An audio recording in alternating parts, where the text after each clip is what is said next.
Well guys, I'm back. I promise this will be the last video I do today. I just thought, well, I think I'll go ahead and do a video on some things that I picked up the other day at rummage sale. You already seen this. This is the Heath kit model MM-1. Get that out of there. It's around like 1960, 59, 60, somewhere in there. But it's in pretty decent, really decent condition. Looks really good on the inside. I didn't bother to pull the screws back out to look at it. But kind of give you some ideas. It's just a VOM, and leads came with it. Like I said, they were in pretty decent condition. They, from the feel of the insulation, I'd say it's actually a silicone insulation on them, which would make sense with being able to, go to 1500 volts. But it measures current, resistance, voltage, and as a decibel output. It will measure, like most VOMs, like the Simpson I've got too. Down here you can see up to 5 kilovolts DC and AC, and that's also the other reason for the better insulation on the wires. Paid $5 for it. That's what was listed, tagged for. Now, the other thing, one of the other things is this camera. And the only reason why I bought this camera is this is very similar to the one when I was a kid that my parents had and used to take pictures and stuff. You take 620 film, open up here, and then you probably can't really see real well, but that's where you look through the viewfinder. And then this is a film advance here, the flash button, or the button for taking the picture. It has 3 F settings, F8, F11, F16, and adjustable range on the lens from 3.5 feet all the way to infinity. It came with the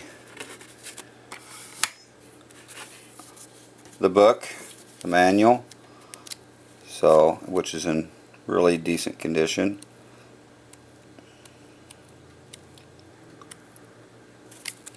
Paid 25 cents for it, or 50 cents. That's right, 50 cents for it.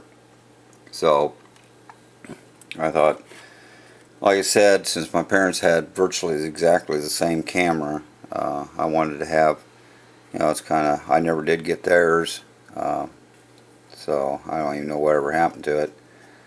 So it just kind of reminds me of years past.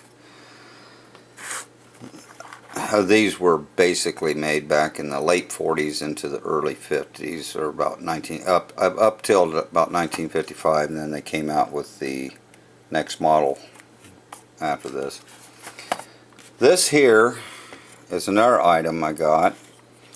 I don't think you can probably read the writing on it, but it says, Speed Products Company, made in USA, of course, Model 3C, and it gives the patent numbers. It's a stapler. Now the only thing missing on it is there should be like a, probably was wood or bakelite handle on here that you push down when you wanted to staple. But a lot of these had metal bases, but this one was made a little bit later. It was made during the war, so they opted to save on metal for the war effort, and put a wood base on it. So it was made sometime during World War II, and it came with some staples, which the staples are alright in there. There's probably a few hundred still left in there, along with a postcard to get some more, maybe more than a few hundred in there. But to order more if you want. I just kind of like the box, but that there was another 50-cent item on here. This pushes forward, and that's kind of hard to do with one hand, but then it lifts up and you can put in staples. That's why they call it the speed stapler. Kind of like more like modern staple guns, where you just, staplers that you lift up. Speed Products is Swingline. So the company was and had always been named Swingline. It wasn't until sometime in the 60s they went ahead and adopted to go by their standard name and dropped the Speed name. But that's who made it. Now the other thing is not something that it's antique-ish, but it's something more closer home to me. I grew up on a farm about 6 miles southeast of Ottumwa, Iowa, and so consequently we did all of our shopping and everything in the town of Ottumwa, and I still do today. Now I live in Bloomfield, Iowa, which is about 18 miles south of Ottumwa along the US Highway 63. But when I grew up, that's where we always went and shopped and everything, so it was kind of a home. And then when I went to my 2-year college, it was there is where I went to my tech school and stuff, so I lived in town and stuff. So anyway, when I ran across this Ottumwa yesterday and today Diamond Jubilee from 1848 to 1923, this was published in the Jubilee year, Diamond Jubilee year of 1923. It's a history book, and on Ottumwa that was written back in 1923, and I could not pass it up considering it was only a quarter. And it talks a little bit about the county. It has some pictures in it and stuff. These are some pictures of the Des Moines River and what they call Garrison Rock there, and a close-up picture of it, and talks about the history of the county, and we had the Sac and Fox Indian tribes here, and in fact the county is Wapello County, and it's named after one of the tribe's chiefs, Chief Wapello.